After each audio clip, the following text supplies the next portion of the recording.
Doodlebud, and today we're checking out what I would call the SWAT team approved fountain pen of fountain pens, the Faber Castell Emotion in pure black. Check that out. Let's get to this. Okay, so I just got this thing and arrived in the mail. Been waiting. I'll tell you why these are so blue in a little bit, but here we go. Sharp looking pen. Comes in a box. Whatever. It's a box. You pull it open. It's got a nice little leather tab. Well, probably fake leather, but opens up, sleeve, stuff. That's all you need to know. We're done with the box. Back to the pen. So why I made like the SWAT team kind of tactical reference. We'll just look at that. And here's like, you know, a tactical style flashlight. Some cheap thing, whatever, but you know, that would go hand in hand on your utility belt and your, you know, you keep your torch there, your flashlight, boom, and here's your pen to take notes. But you're a true fountain pen enthusiast and an elite SWAT member. So you got to have the right pen. I would say this would be it. This is like the SEAL Team 6 special ops kind of deal. So let's roll through this. Can you tell this is German? I mean, look at this thing. Pretty sweet. So it's got the logo in there. This is all black anodized. There's the Germany logo. Look at that clip. Your nice spring action with some teeth on it. The only thing with the clip, like, it looks good. This is, you know, they're kind of a classic style. I think they have clips similar to this in some of the other pens. I could see this maybe just getting caught on something if you put it in a pocket or whatever. I could see that just snagging something a little bit maybe, but other than that, I mean, it's really, really nice. It goes with the rest of the design. I could see if it was maybe a little more straight or went down a bit just to make it a little more tactical, but whatever. So it's got these nice little divots, these little scallops, even with the light. Let's get the flashlight. Look at that. Maybe you can, oh, it's on blue. Hold on. There we go.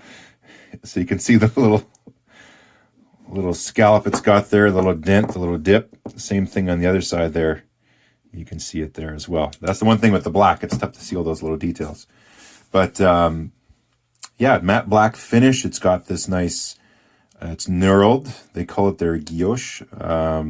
That's just knurling, but it's done exceptionally well. It's very shallow knurling. And then when it's got the anodize on it, you see that that's not a scratch. That's just reflection from the taper, right? But it's done really well, and it has a very interesting texture. You can't feel it because this is video, but it almost feels rubberized in a sense just because it's a shallow knurling, so it's not sharp, it's not burry at all, it's not deep, but then it's got the anodized finish, so it gives it a real nice texture, really tactile as well. And I believe you can't, well, let's flashlight it again. Coincidence. Oh, this thing's got all these modes. Let's go to regular. There we go.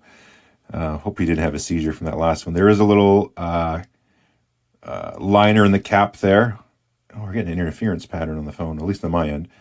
So that's there when you slide it in. It's just a smart thing too. When you put the nib in, you don't want it to ding the metal, so they actually have a little liner in there, which is nice. This is really cool. I've never had a 3/4 thread cap before, so you just turn, whoosh, and at 3/4 mark, it's off. So really cool threads. It's a bit of a square thread profile. You can see there. It doesn't have like your classic peak on most threads that go up to a point. This one's got a square. Nice section. You know, this isn't going to be slippery at all. I have another Faber, and it's the Ondoro. It's the wood. I'll compare it, and you can see it, but it's got the chrome polish section. It's nice, but it is a little bit slick. This is like, it's in there. You hold it, so it's really, really nice. Cartridge converter. Didn't come with the cartridge. I never really use them much anyways. Came with their standard converter. I do like their converters because they have this little steel coil in it, which helps with breaking surface tension of the ink sometimes, just depending on the attraction between the ink and the material in the converter that can stick to it. You can get surface tension, potentially, but there's just charge. They're being attracted to each other. So this thing helps to break that up and break, you know, get the ink to the bottom of the converter, which is nice. You don't want to use a ball because then you'll plug the hole, but I do like converters that have that. I didn't know what that was at first, and I thought about it. The first time I saw one, I thought, oh, that's what that's for, and it's actually quite smart. The nib and feet just pulls out. Boom, nice and simple. There is like a key in there. It doesn't necessarily mean This is keyed. Like, you can go in any way you want and it goes in. But I guess what you do is you line up the, everything's all blacked out to get contrast. The notch there to the notch here on the feed. So if you can see that there, again, everything's just so dark. Anyways, I'll put that back together in a second because I want to do that off camera. I want to line it up properly. Those are the parts. We got the barrel. It's aluminum now. You might think, oh, is that brass or something? What's that colorization? That's just the coating's not as thick here. It's like just a skiff coating that gets inside of there. But it's really cool contrast. It makes it look like just a different material or something. It's got a goldy sort of brassy bronze color to it, so that's neat as well.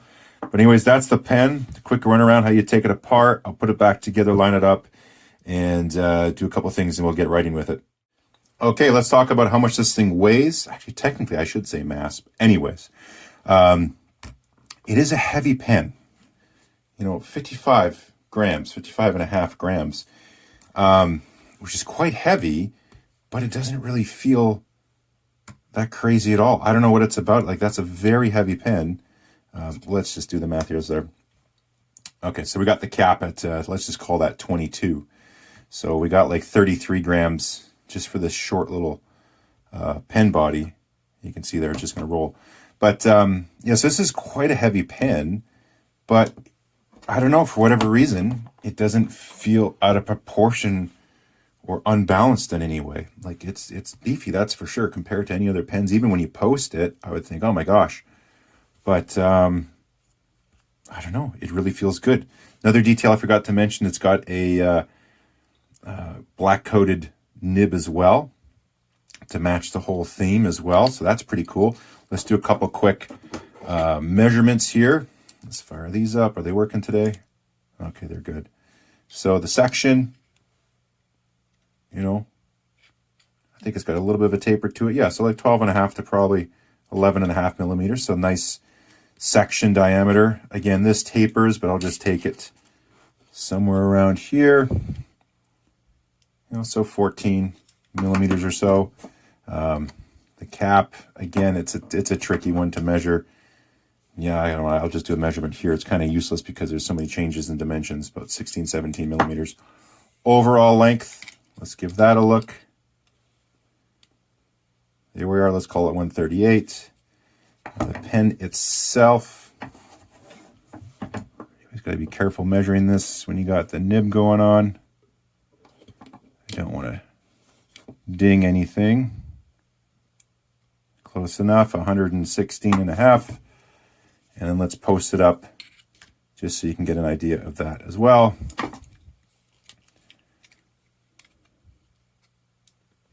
If you need a little extra length on it, posting it, now you're, 146. So it adds about 30 millimeters to the length when you post it. So overall, like it's stout when you get it, but then when you post it, even unposted, and again, I get reasonable size hands, it's still fine. That's no problem if you're just going to do something really quick and don't need, you just got to write a note down, do that and put it back on. But, if you're going to write for a little bit longer, posting it, and it still feels very balanced, which is odd for a pen that's this heavy with a really heavy cap like that too. But yeah, even the quick, that's the fastest draw threaded cap I've come across so far. I know, a lot of other ones that are 4-start threads. This is just a 2-start thread. But, a lot of 4-start threads, one full rotation does it. I know of a Visconti, like the Homo sapien I have, it's got that bayonet lock system. That's a 1/5 of a turn. But for a threaded one, this is the quickest I've come across, 3/4 of a turn. So it's pretty quick, which makes it quick to get out. Boom, do your thing. So that's why this is, SWAT team ready. So I think I'm going to ink this guy up and we'll go through a writing sample and chat a little bit more. The ink I'm using and why my fingers are coated in ink. I ordered an ink as well, the Diamine Majestic Blue. When it came in, I saw this on the bubble wrap, and then I saw the box stuck to the bubble wrap. So there's obviously some nice sheen this has. I thought, let's at least look at this so you can get an idea. It's got that light blue on the outside, turquoise. That looks really nice. That looks like an aerial view of some cool coral or whatever, like tropical water area. That's actually really looks kind of cool. But anyways, that's the ink that we're going to use. And we'll walk through, do a writing sample, have some fun. Okay, here we are with the writing sample. So this is the Faber Castell Emotion. And this is a fine. This is also the pure black model.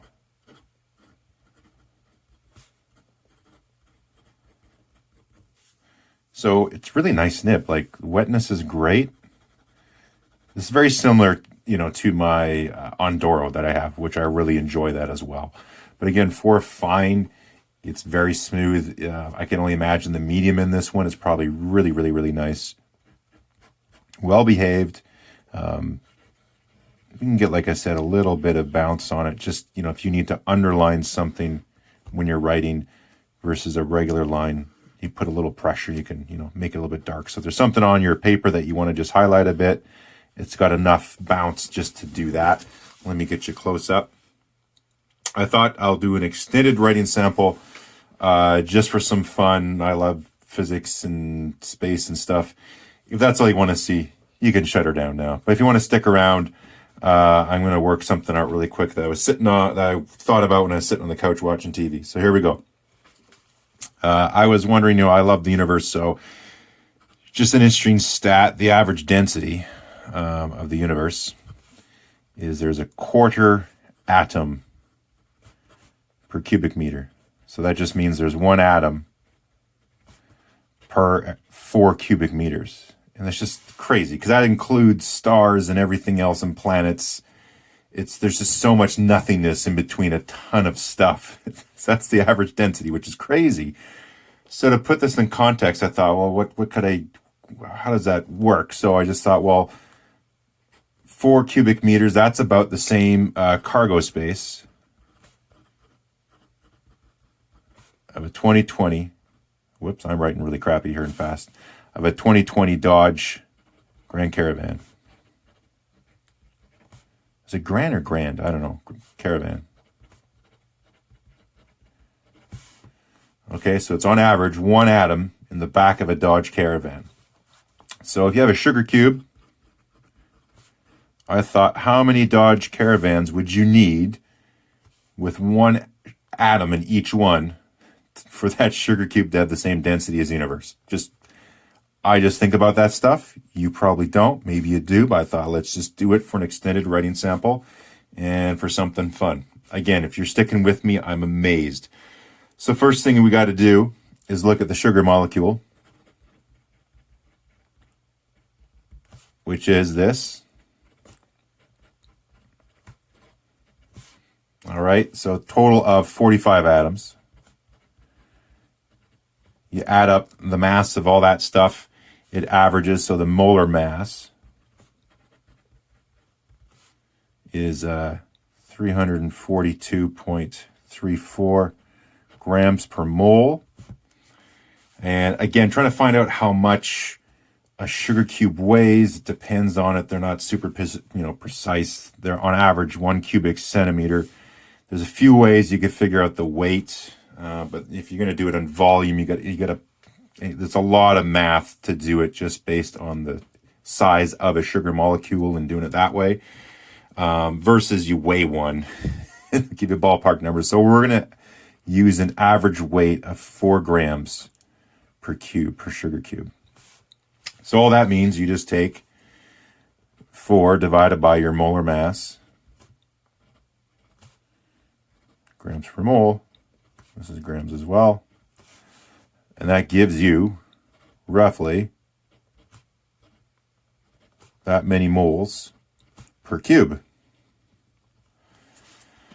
So now you got to take that number and multiply that by Avogadro's number, which is 6.02 times 10 to the 23rd. And that gives you 7.039 times 10 to the 21 molecules per cube. Well, we got to multiply that times 45 because there's 45 atoms per molecule. So that gives us this number, 3.167 times 10 to the 23 atoms per sugar cube. So that's how many Dodge Grand Caravans you would need to put one atom in the back of each for that sugar cube to have the same average density of the universe, approximately. So it's a lot of Dodge Grand Caravans. So that just lets you know that's how much space a sugar cube would need to occupy that many Dodge Grand Caravans for it to have the same average density of the universe. Anyways, that's a ridiculous writing sample. If you stayed with me, that's nuts. I'm just going to finish things off with a size comparison for the pen, and I think that's good enough for a video. All right, so here we go with a size comparison. Another one of my boxes I made. Let's have a look here. Oh, stuck. There we go. So here's a lineup. This is the Emotion in the middle. This is the Ondoro, Parker 51, Lamy Dialogue 3, Esterbrook J Series, your Lamy 2000, Pelican M805, Pilot 912, and my Diplomat Arrow. So, you know, it's not huge, but it's not tiny. It is, you know, when you when you uncap, you know, it is fairly short and stubby. Even the Ondoro is like that too, and it is actually a little bit shorter. But just the balance is phenomenal. It is really, I weighed some of the other heavier pens I have, like this Dialogue 3 is quite heavy, and this is about 46, 47 grams. You know, this was higher. I forget what the number was. Was it 55 or 53, something like that? So this is heavier, but this actually feels more balanced. Same with this one. This is about the same weight, a low mid 40 gram, you know, with the cap and everything. But when you post the cap on this one, it is quite back heavy. Even, you know, Diplomat, same thing. This is still lighter, but even though this is quite a heavy pen, it feels super balanced. Just the way it puts together, it feels good. At least for me. I don't know about you. If you have an experience with it, feel free to leave a comment. But I really like this one. It's pretty slick looking. There's a lot of cool things about it. You know, looks great, feels great. It's going to stand up. It's quite durable, well made, all sorts of the things you saw I brought up. So I really enjoy it. I've seen the other Emotions, and they just never really did it for me, the other finishes. When I saw this one, it really caught my eye. So there you go. Leave some comments as usual. I love it. And these are just my thoughts. You might have totally different thoughts, and that's fine. We can all think for ourselves and not agree. That's cool. Anyways, if you stayed with me through my stupid calculation, I am amazed. Leave some comments on that too if that was too stupid. Have a good one. We'll catch you next time.